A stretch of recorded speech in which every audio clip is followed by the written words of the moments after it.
अगर आप रोज कुत्ते को रोटी देते हैं तो आज जो मैं बताने जा रहा हूं वह आपकी पूरी सोच बदल देगा। क्या आप जानते हैं, एक साधारण सी रोटी आपके घर की किस्मत बदल सकती है, या फिर बिना भाव के दिया गया भोजन आपका पुण्य भी रोक सकता है। आज मैं आपको वह रहस्य बताने वाला हूं जो बड़े बड़े लोग नहीं समझ पाए, लेकिन एक भूखा कुत्ता हर दिन आपको सिखा रहा है। ध्यान से सुनना, क्योंकि आज की यह बात आपकी पूजा से भी बड़ी है। जब आप कुत्ते को रोटी देते हो तो जरा रुक कर यह बात सुन लेना। यह कोई साधारण बात नहीं है। यह केवल एक पशु को भोजन देने की क्रिया नहीं है, यह आपके हृदय की परीक्षा है। यह आपके भीतर छिपी दया की जागृति है, और यही दया मनुष्य को मनुष्य बनाती है। ईश्वर को पाने का सबसे सीधा रास्ता मंदिर के दरवाजे से नहीं, करुणा के दरवाजे से जाता है। तुम रोज पूजा करते हो, दीपक जलाते हो, मंत्र जपते हो, लेकिन जब गली का एक भूखा कुत्ता तुम्हारी ओर उम्मीद से देखता है, तब तुम्हारा हृदय क्या करता है? यही असली परीक्षा है। सोचो, वह बोल नहीं सकता, वह मांग नहीं सकता, वह केवल देख सकता है। उसकी आंखों में जो उम्मीद होती है वह तुम्हारे कर्मों को देख रही होती है। तुम उसे दुत्कार देते हो तो तुम्हारा कर्म तुम्हें याद रखता है। तुम उसे प्रेम से रोटी देते हो तो वही कर्म तुम्हारे जीवन में किसी दिन सहारा बनकर लौटता है। कई लोग कहते हैं, महाराज, कुत्ते को रोटी देने से क्या मिलता है? मैं कहता हूं, तुम्हें रोटी नहीं, तुम्हें हृदय मिलता है, तुम्हें संवेदना मिलती है, तुम्हें वह शांति मिलती है जो बड़े बड़े यज्ञों से भी नहीं मिलती। क्योंकि जहां दया है वहीं धर्म है, जहां करुणा है वहीं ईश्वर है। याद रखो, हर जीव में परमात्मा का अंश है। जब तुम किसी भूखे जीव को भोजन देते हो तो तुम उसके भीतर बैठे उसी परम तत्व को प्रणाम करते हो। तुम उसे खिला नहीं रहे, तुम अपने अहंकार को तोड़ रहे हो। तुम ये स्वीकार कर रहे हो कि यह संसार केवल तुम्हारे लिए नहीं बना। आज समाज में इतनी अशांति क्यों है? क्योंकि लोगों ने करुणा खो दी है। लोग बड़े घर बना रहे हैं लेकिन हृदय छोटा होता जा रहा है। सड़क पर कोई घायल कुत्ता पड़ा हो तो लोग मोबाइल निकालकर वीडियो बनाते हैं लेकिन पानी नहीं देते। ये कैसी प्रगति है? ये कैसा विकास है? कुत्ता वफादारी का प्रतीक है। वह एक बार प्रेम पाले तो जीवन भर नहीं भूलता। इंसान तो भूल जाता है लेकिन वह नहीं भूलता। तुमने एक दिन उसे रोटी दी, वह सालों तक तुम्हें पहचानता रहेगा। सोचो, जो जीव इतना कृतज्ञ है उसके लिए 2 रोटियां निकालना क्या कठिन है। कई घरों में कलह रहती है। लोग कहते हैं, महाराज, घर में शांति नहीं है। मैं उनसे पूछता हूं, घर के बाहर कितनी बार तुमने किसी भूखे को खिलाया? जिस घर के आंगन से दया निकल जाती है उस घर की दीवारें भी सूखी हो जाती हैं। जिस घर के दरवाजे से रोटी और प्रेम बाहर जाता है उस घर में बरकत अपने आप आती है।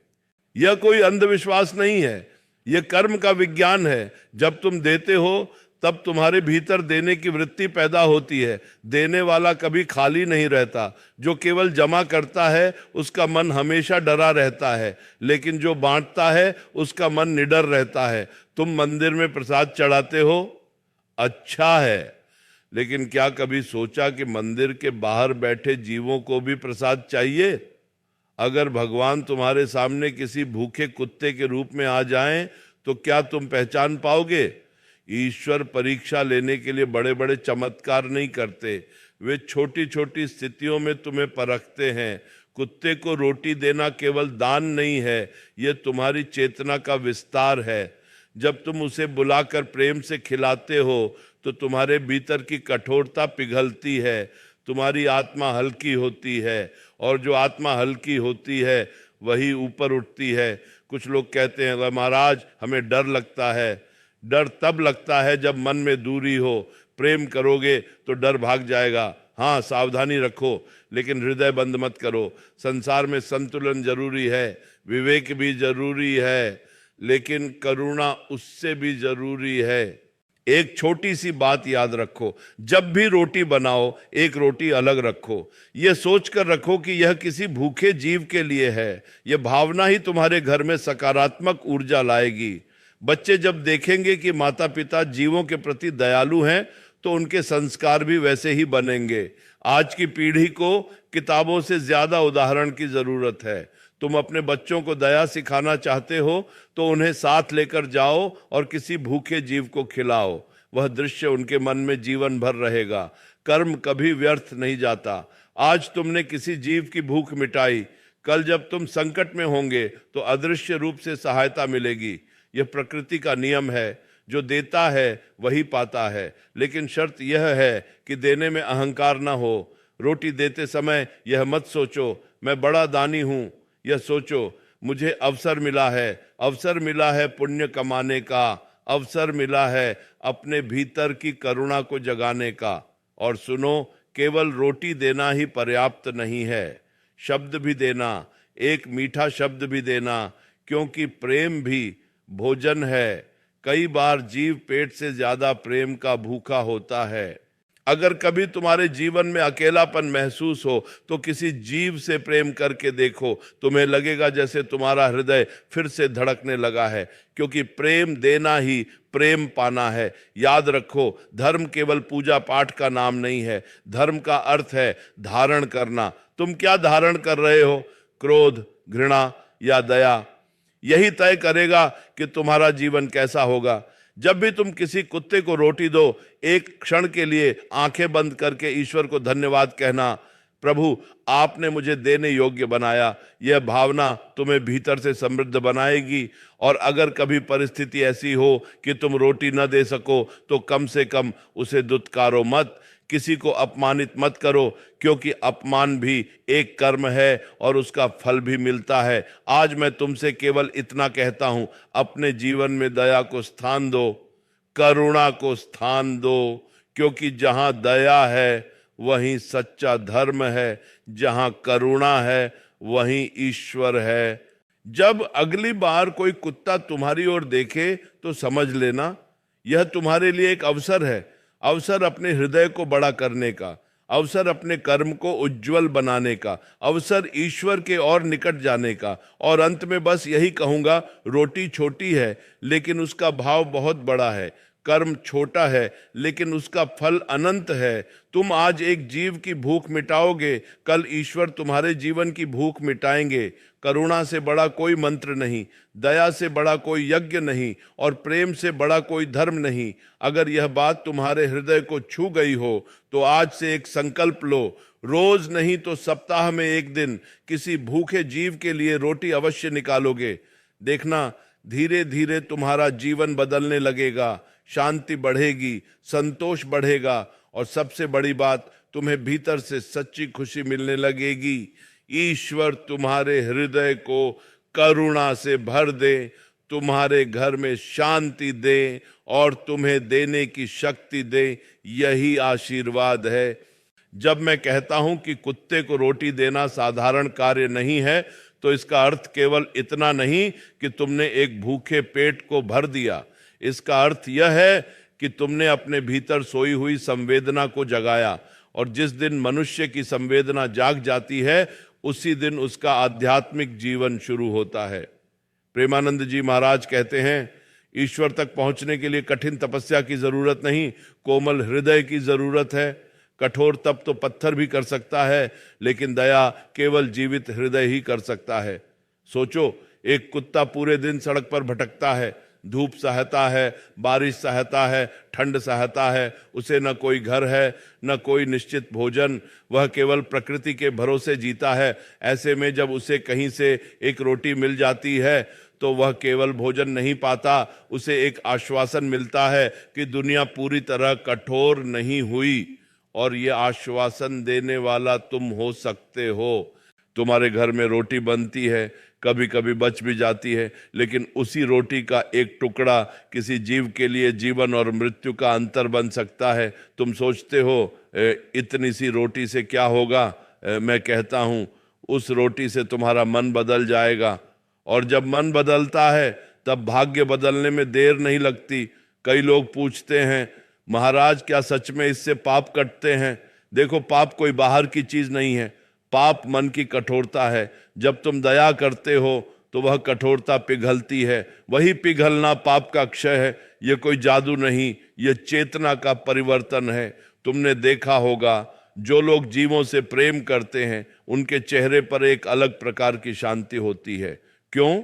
क्योंकि उनका हृदय संकुचित नहीं है, उनका प्रेम केवल मनुष्यों तक सीमित नहीं है, उन्होंने अपने प्रेम का दायरा बढ़ाया है। और सुनो, प्रेम का दायरा जितना बड़ा होगा, दुख उतना छोटा होगा। दुख क्यों बड़ा लगता है? क्योंकि हम केवल अपने बारे में सोचते हैं, मेरा दर्द, मेरी समस्या, मेरी चिंता। लेकिन जिस दिन तुम किसी और की पीड़ा को देखोगे और उसे कम करने का प्रयास करोगे, उसी दिन तुम्हारा अपना दुख हल्का होने लगेगा।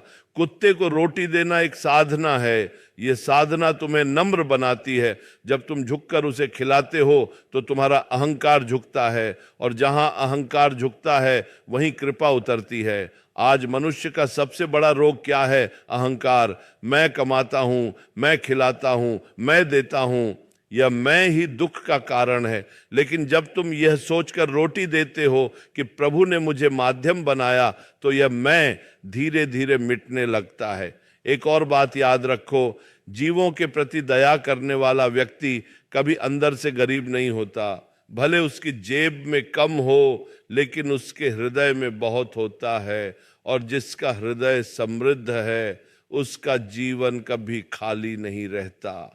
कभी सुबह जल्दी उठकर देखो, जब सड़कें शांत होती हैं और कुछ कुत्ते इधर उधर बैठे होते हैं, यदि तुम उस समय उन्हें प्रेम से रोटी दोगे तो तुम्हें भीतर से एक अनोखी शांति अनुभव होगी। वह शांति किसी बड़े होटल में खाने से नहीं मिलेगी, किसी महंगे वस्त्र से नहीं मिलेगी, वह शांति केवल देने से मिलती है। और यह मत समझो कि केवल कुत्ते को ही रोटी देना है, बात केवल प्रतीक की है। कोई भी भूखा जीव हो, गाय, पक्षी, बिल्ली, जहां भी अवसर मिले दया करो, क्योंकि दया की कोई जाति नहीं होती, कोई सीमा नहीं होती। पर हाँ, एक सावधानी भी आवश्यक है, भोजन साफ और उचित हो, विवेक के साथ दया करो, प्रेम के साथ समझ भी रखो। धर्म अंधा नहीं होता, धर्म सजग होता है। कभी कभी तुम देखोगे कुछ लोग हंसेंगे, देखो ये रोज कुत्तों को रोटी खिलाता है, उन्हें हंसने दो। जो करुणा का मूल्य नहीं समझते, वे अभी उस स्तर तक पहुंचे ही नहीं। तुम अपना मार्ग मत छोड़ो। एक दिन ऐसा आएगा जब तुम्हें स्वयं अनुभव होगा कि तुम्हारे जीवन में अनावश्यक तनाव कम हो रहा है। क्यों? क्योंकि तुम्हारा मन देने की दिशा में जा रहा है, लेने की नहीं। लेने वाला हमेशा चिंतित रहता है, देने वाला संतुष्ट रहता है। और याद रखो, संतोष सबसे बड़ा धन है। जब बच्चे तुम्हें किसी जीव को खिलाते हुए देखेंगे तो उनके भीतर भी वही संस्कार जाएंगे। आने वाली पीढ़ी को केवल शिक्षा नहीं, संवेदना चाहिए। अगर हम उन्हें करुणा नहीं देंगे तो वे केवल बुद्धिमान बनेंगे, संवेदनशील नहीं। और संवेदना के बिना बुद्धि विनाश का कारण बन सकती है। आज दुनिया में हिंसा क्यों बढ़ रही है? क्योंकि लोगों ने छोटे जीवों की पीड़ा को अनदेखा करना सीख लिया है। जो व्यक्ति छोटे जीव को मारते हुए नहीं सोचता, वह बड़े अन्याय से भी नहीं हिचकेगा। इसलिए दया केवल एक गुण नहीं, समाज की सुरक्षा है। अगर तुम्हारे जीवन में कभी बहुत बड़ी समस्या आ जाए तो एक प्रयोग करके देखना। लगातार कुछ दिनों तक किसी भूखे जीव को प्रेम से भोजन दो, बिना किसी अपेक्षा के। देखना, तुम्हारे भीतर की घबराहट कम होने लगेगी। क्योंकि जब तुम दूसरों की चिंता करते हो तो ईश्वर तुम्हारी चिंता करने लगते हैं। यह संसार एक अदृश्य संतुलन पर चलता है। तुम जो ऊर्जा भेजते हो वही किसी न किसी रूप में लौटती है। यदि तुम घृणा भेजोगे, घृणा लौटेगी। यदि दया भेजोगे, दया लौटेगी। कई बार लोग कहते हैं, महाराज हमें कोई नहीं समझता। मैं कहता हूं, पहले तुम समझने की कोशिश करो। किसी जीव की मौन पीड़ा को समझो, तुम्हारा अकेलापन आधा हो जाएगा। कुत्ता बोल नहीं सकता पर उसकी आंखें बोलती हैं। वह शब्द नहीं जानता पर कृतज्ञता जानता है। वह भाषा नहीं समझता पर भाव समझता है। और ईश्वर भी भाव देखते हैं, भाषा नहीं। इसलिए जब अगली बार तुम रोटी लेकर जाओ तो जल्दी में मत जाना, मोबाइल पर बात करते हुए मत जाना, एक क्षण ठहरो, मन शांत करो, प्रेम से बुलाओ, और जब वह खा रहा हो तो उसे आशीर्वाद दो, तू तृप्त हो। यह भावना तुम्हारे भीतर भी तृप्ति लाएगी। तुम्हें लगेगा यह छोटी सी बात है, लेकिन आध्यात्मिक जीवन छोटी छोटी बातों से ही बनता है। बड़े बड़े व्रत, बड़े बड़े आयोजन बाद में आते हैं, पहले हृदय का परिवर्तन आता है। और अंत में फिर वही बात कहूँगा, रोटी का आकार मत देखो, अपने भाव का आकार देखो। यदि भाव बड़ा है तो छोटा कार्य भी महान बन जाता है, यदि भाव छोटा है तो बड़ा दान भी व्यर्थ हो जाता है। आज से संकल्प लो, मैं अपने जीवन में दया को स्थान दूंगा, मैं किसी भूखे जीव को खाली हाथ नहीं लौटाऊंगा, मैं अपने बच्चों को करुणा का पाठ पढ़ाऊंगा, मैं अपने घर की रसोई को केवल परिवार तक सीमित नहीं रखूंगा, उसमें से थोड़ा अंश संसार के लिए भी निकालूंगा। देखना, धीरे धीरे तुम्हारा मन निर्मल होने लगेगा, क्रोध कम होगा, शिकायतें कम होंगी। और जो व्यक्ति शिकायतें कम कर देता है उसका जीवन अपने आप हल्का हो जाता है। ईश्वर तुम्हें ऐसा हृदय दें जो केवल अपने लिए न धड़के बल्कि हर जीव के लिए धड़के। यही सच्चा धर्म है, यही सच्ची भक्ति है, यही सच्ची मानवता है।